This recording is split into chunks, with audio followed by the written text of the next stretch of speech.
I'm Staff Sergeant Allie Rose. In the news, Defense Secretary Robert Gates says he won't be asking Britain to provide more troops to the NATO mission in Afghanistan. The Secretary is in London for meetings with British Prime Minister David Cameron and other government officials. With 9,500 soldiers in Afghanistan, that United Kingdom has done everything anybody could expect of it. So no, I will not be making any further requests of the UK. I think they've really stepped up and, as usual, have been an admirable partner. Most of the British troops are deployed to southern Afghanistan's Helmand province. Secretary Gates is backing retired Air Force Lieutenant General James Clapper to be the next Director of National Intelligence. President Obama nominated him for the post Saturday. Currently, General Clapper serves in dual roles as Director of Military Intelligence and Undersecretary of Defense for Intelligence.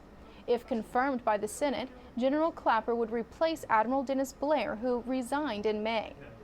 The battle to contain the oil leak in the Gulf of Mexico is likely to stretch into the fall. National Incident Commander Admiral Thad Allen said Monday the cap on the damaged BP oil well is now capturing up to 462,000 gallons of oil a day. Federal authorities have estimated the ruptured pipe is leaking between 500,000 and about 1 million gallons a day. Admiral Allen says the challenge continues to be keeping the oil from the coastline.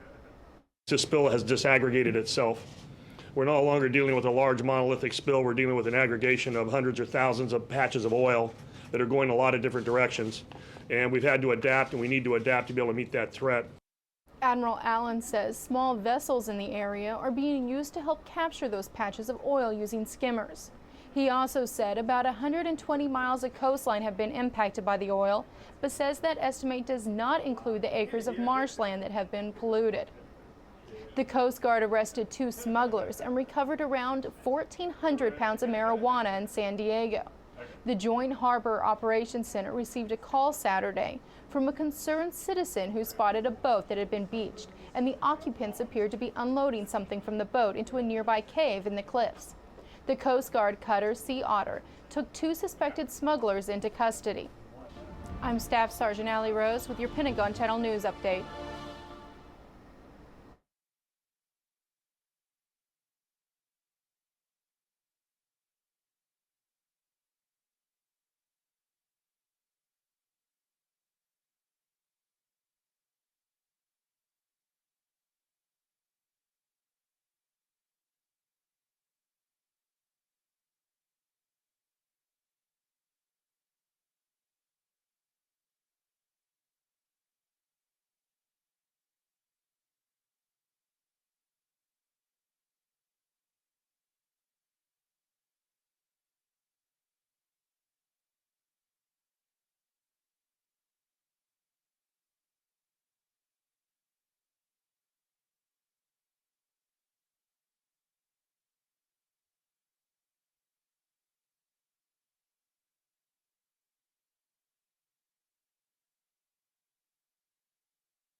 Local attractions, a lot of barbecuing, beaches, mountains.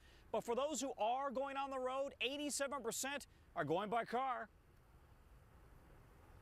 It's only a short ride down I-70 outside of Denver to the Chief Hosa campground, but that's far enough for the Keck family. Our decisions are more based on a 6-month-old puppy and a 4-year-old rather than the price of gas. And Jeremy, Julie, Holden, and Rexy have put down stakes, and AAA says they're not alone.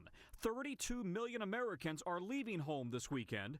That's up 5.5% from last year when the country was deep in the Great Recession. There's no doubt that while challenges remain, conditions are improving, and American travelers are showing a desire to make up for missed vacations.